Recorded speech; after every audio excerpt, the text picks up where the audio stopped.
Welcome back, everybody, to another episode in the Bus Ride Series Season 1. This is episode 9, and in this episode, we're finally going to do a little bit of path work. Not going to have too much path work to do here. We really don't have too much going on, but it's good early on to probably lay this foundation, and so that way you can just kind of plan your builds out from there and make it look a little bit nicer. So let's go ahead and get this thing up moving. Alright everybody, here we are, back in the game. Just going to show you what we're going to plan on doing here. Future plans for me are to, this is going to be, our base is going to be multi-level here. As a matter of fact, probably the next episode I'm going to start some Buildcraft Power. But I'll start building some different rooms, which will probably need different levels. Anyways, with that, I do have this, as you can tell, I've got the jetpack here. So I think what I've decided is I'm not going to put in a major staircase going down the hill. I did my test world, and maybe at the end of this video, if we don't run too long, I will go into that and show you what I did in the test world. I will end up doing it once I get all my multi-levels out. But what we're going to start out with is I'm going to go ahead and build just a small deck there, and I'm going to kind of encase that so mobs can't drop down onto our deck and give us a bad day or tough time at our door, whatever. And then what we're going to do is, as I mentioned before, I kind of went probably a little too big with my temple here, so that kind of looks ugly right there. So what I'm going to end up having to do is I'm going to have quite a bit of terraforming going on. So I'm going to knock this down quite a bit. I think I'm going to put my level about level 70 is where I want to kind of make my pathway kind of main ground there. So anyways, my wheat farm here, this is going to end up going, this is no big deal. This was just kind of a quick thing I threw up here. I want to probably do an automated wheat farm coming up. For now, I'll probably end up leaving the reeds just because there's a bunch of water in there and I don't feel like dealing with that. But for the most part, I think what I'm going to do is I'm just going to knock down this hill. I'm going to terraform this out.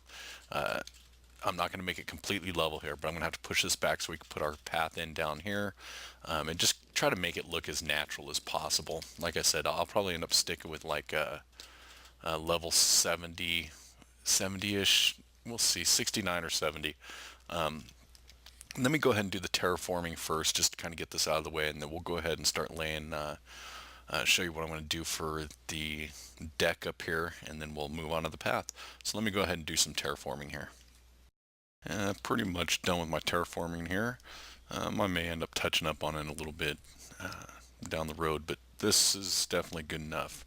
I try to make it as natural as possible. It's not real natural when you make little steps like that going up, but you know, kind of do what you do. But it looks all right for now. So enough room to make the stairways or the pathways. So let's go ahead and go up here and get started on our little deck. There's nothing too special here, so I'm not going to go into great depths here. I'm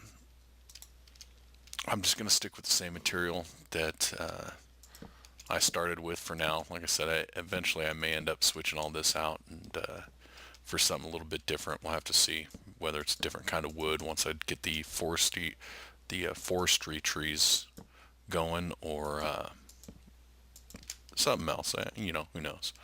But for now, I'm just going to stick with the what is this? This is the birch planks. So I'm just going to stick with this for now. What I'm going to do is I'm going to make this 3 wide. It's actually going to be 4 because the wall is going to go up on the 4th here. But actual walk space inside is going to be. I'm just going to leave it at 3.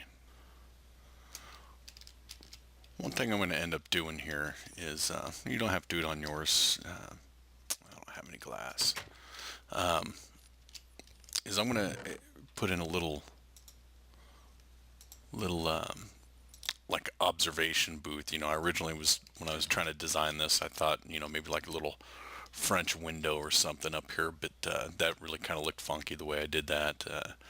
So I'm going to go ahead and stick with just kind of making a little observation booth, especially without any stairs. It's going to be a little hard to see what's going on down below you before you just go jumping out.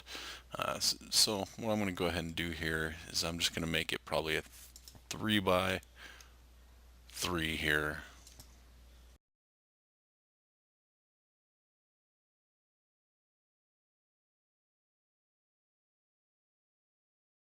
So that way you can come out and just kind of look down, and then I'm going to put glass all the way around here so you can kind of look. But this way you can just kind of look and make sure there's no, creepers or anything down there.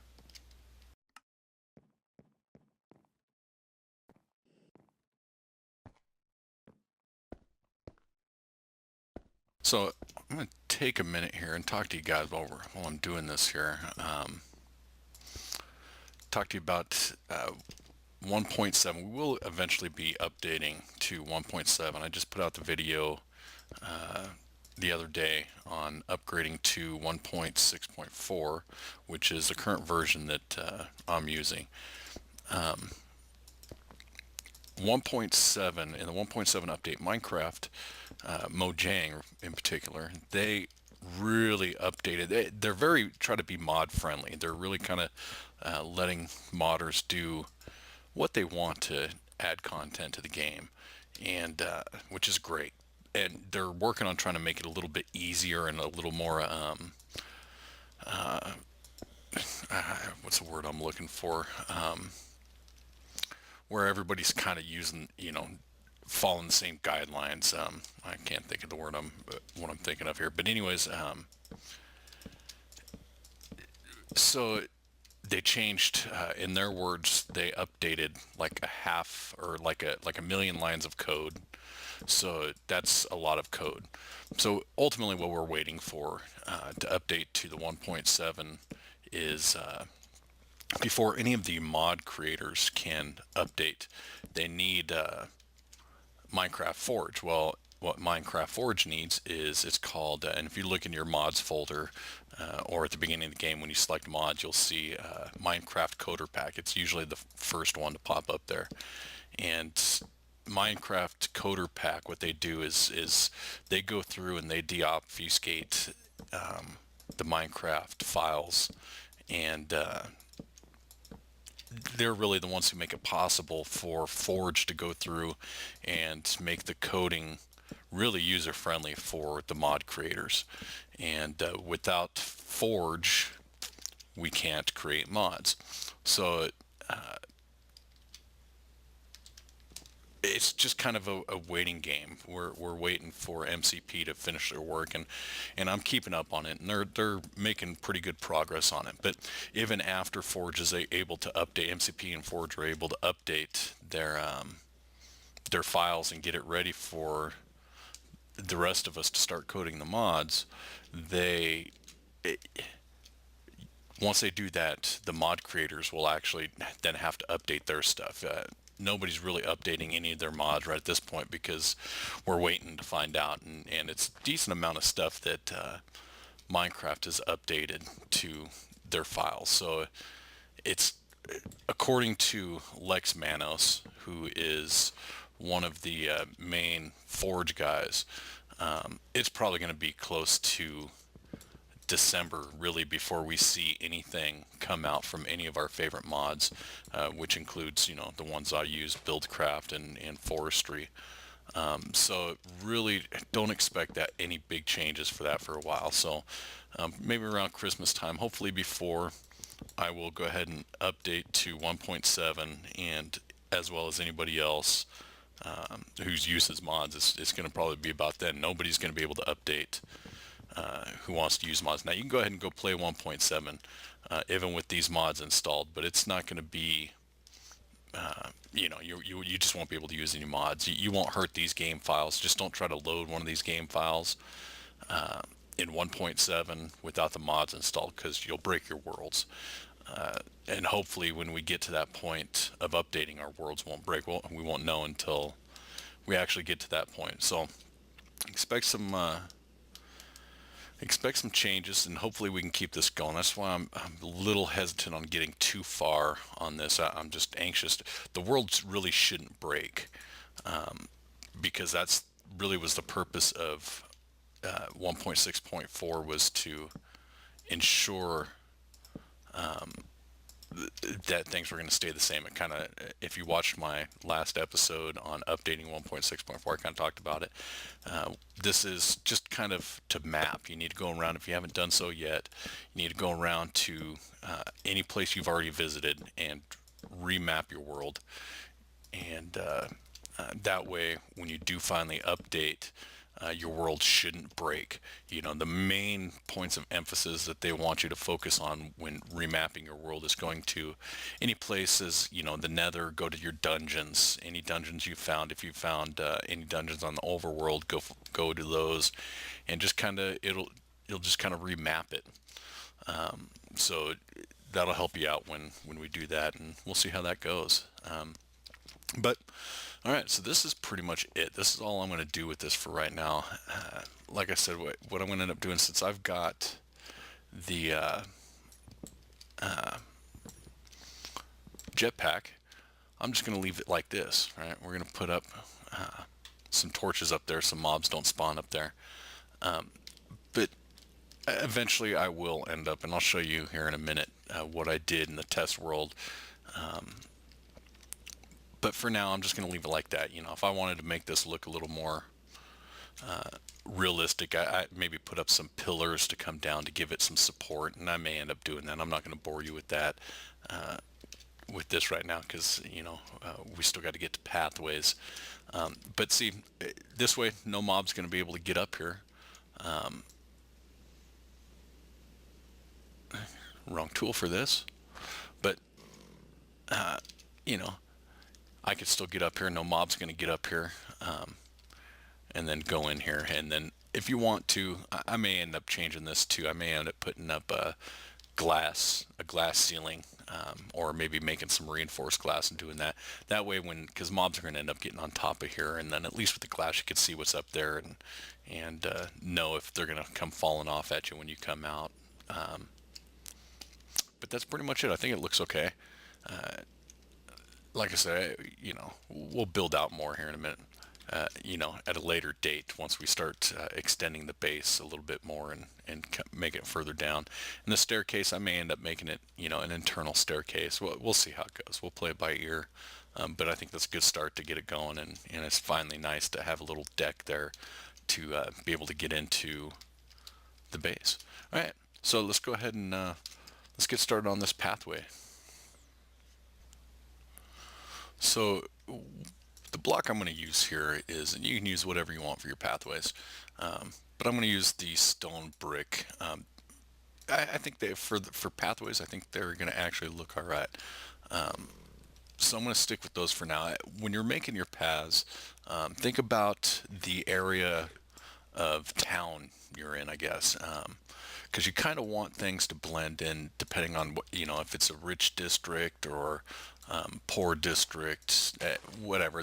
I'm seeing this just kind of as I guess you could say, a middle income sort of area. So this will kind of be my middle income. For a poor area, maybe what you'll want to do is you could do some gravel or some cobblestone. You can even do that stuff for this path here if you want. Whatever you think is going to look good.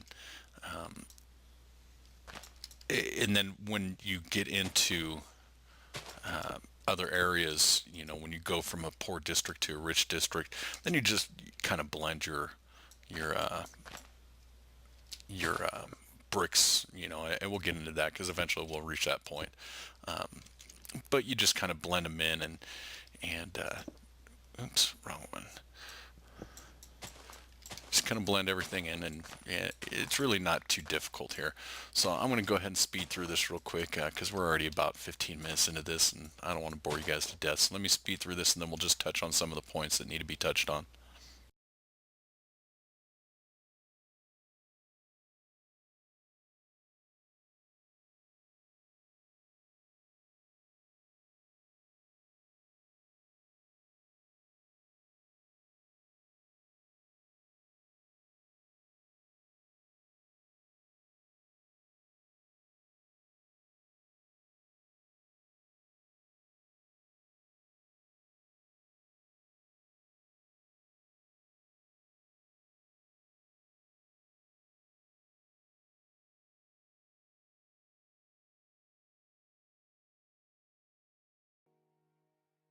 All right, so what we're going to do here is this is just the top of where my mine entrance is at, but I don't want to have to deal with this water here. So this kind of brings in a good point.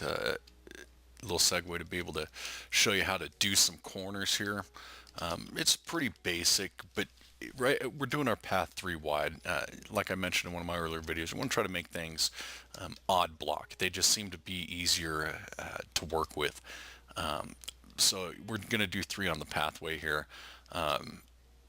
So the path width is actually going to end up being wider than that. So the easiest way really to figure out what you need to do here is just kind of go diagonal. I think doing this looks a lot better than just going, a 90-degree straight 90-degree turn and then another 90-degree turn up. Yeah, so we're going to go ahead and do this. All right, so by doing this, it's going to make this path a little bit wider than normal, than the 3. All right, so let's go ahead and go like this. Actually, we're going to end up having to go up one more, I believe, here.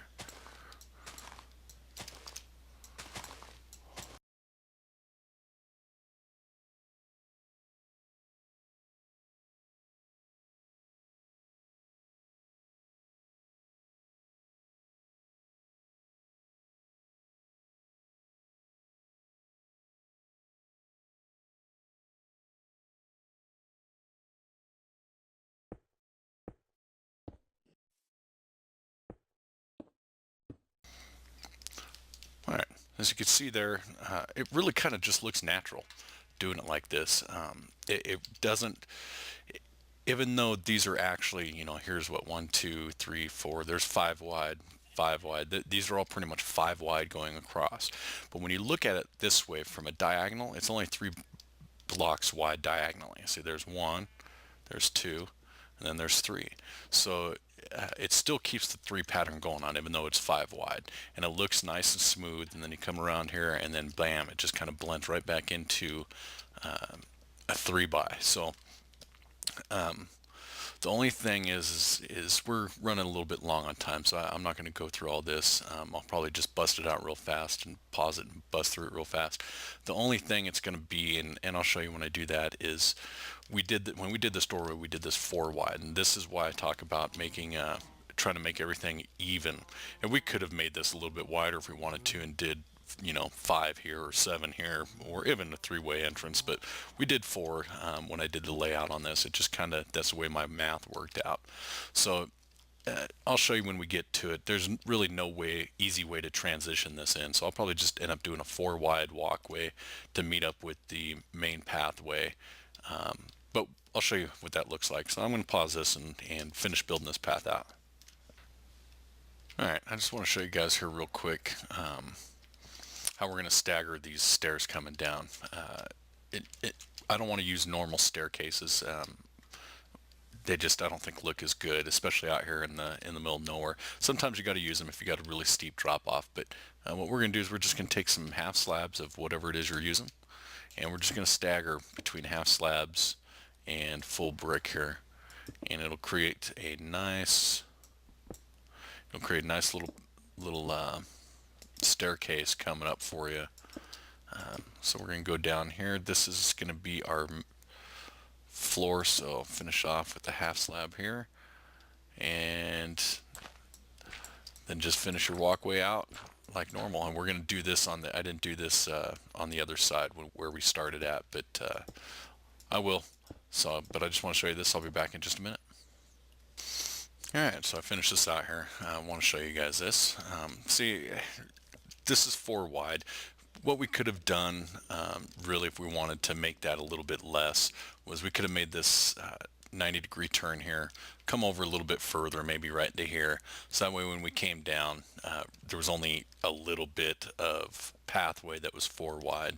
I'm not too worried about it. I mean, maybe I'll do that in the future, but I think it'll be all right. And then reason why I went 90-degree here, because this would probably be a decent split off point. Go over this way, maybe build another building in here. We could send this all the way. The beach is over there on the other side, and then extend the path out this way. But this makes the path pretty versatile as far as where we're going to, where we can go. At any point here, we can go off this way and send the path that way, or whatever. See, here's the little pathway with the half slabs and full block alteration here. It just makes it nice so you can run up. It's almost dark here. I'm going to go ahead and pause it again real quick, and then I'm going to go over my last final point here on what we can do with our paths to just kind of make it look good, as well as being safe on the paths. All right, I'm back. All right, guys, I just want to go ahead and show you some different ideas that you can do with your pathway. I mean, you surely can just leave it like this, and it looks pretty good. And for the most part, you may want to do that for the majority of your paths. But what you could do to kind of make it look a little bit better, if you want a little design, or even for safety reasons, what I'm going to show you here, this could surely be used for the safety. As you know, mobs won't spawn on paths. They pretty much won't spawn on anything that's not natural from the earth.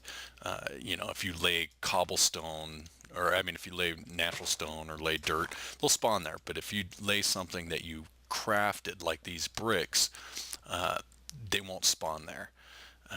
So what you could do is you can go ahead and lay down something like this. This is just some leaves. If you don't know how you can get leaves, you can use your chainsaw, or you can use I think you can use your shears that you use on your sheep. You can use your shears on them, and they'll just fall and you pick them up like any other block. But you can lay them down here, and then what you could do is just lay some fence post on the outside. Your mobs, as well as you, won't be. You can't jump over your fence post. But from the inside of your path here, if you're on your path and you want to get out, boom, you can easily get out and get over your path. But mobs spawning on the outside, they're not going to be able to get to you. So you just line both sides of your paths like that, and you're good to go. Now, as far as lighting goes, there's a ton of different ways you can go about doing this. You can find whole tutorials on different people doing different things here. You can just make a real basic lamppost here, which is just some glowstone at the bottom of a pole, or even on where did I put that? On the side of the post. You can do. I don't want to waste all my glowstone here. It doesn't attach to the side of a post like that, so that really kind of funky there. But you could put them on the bottom, or you could put them on the top.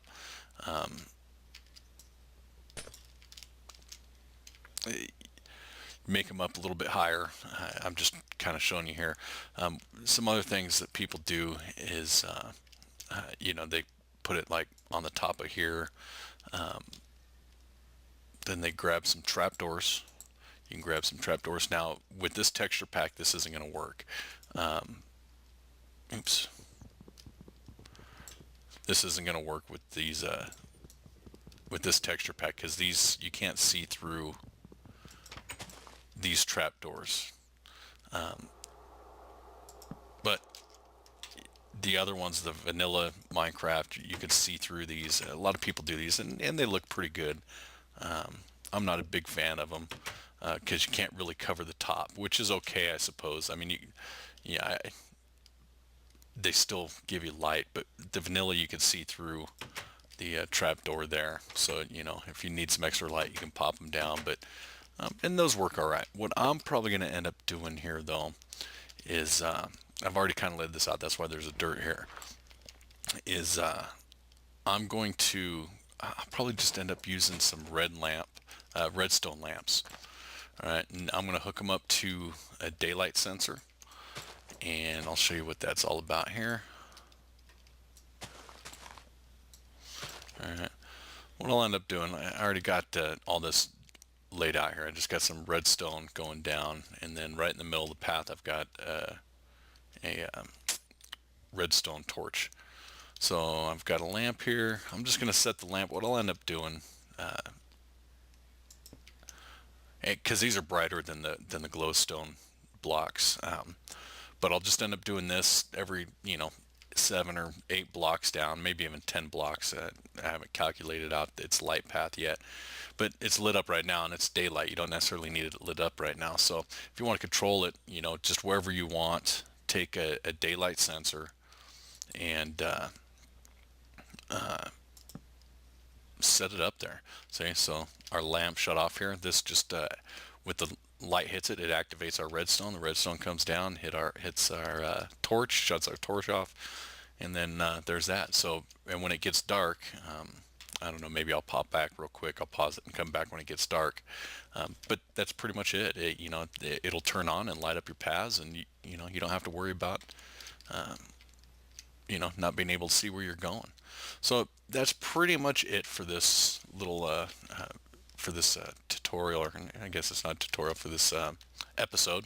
That's the word I was looking for. This is it for the episode.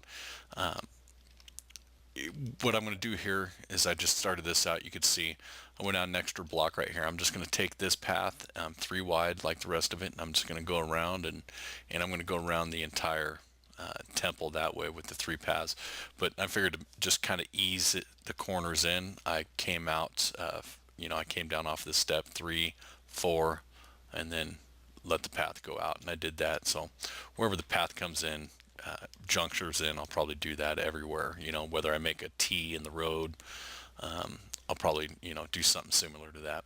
But these are just some basic ideas for you to get going. Give you some design ideas. There's virtually, there's a ton of other things you could do. I've seen people branch this out and make multiple blocks of glowstone coming off this. Put it higher. I wouldn't put this that low.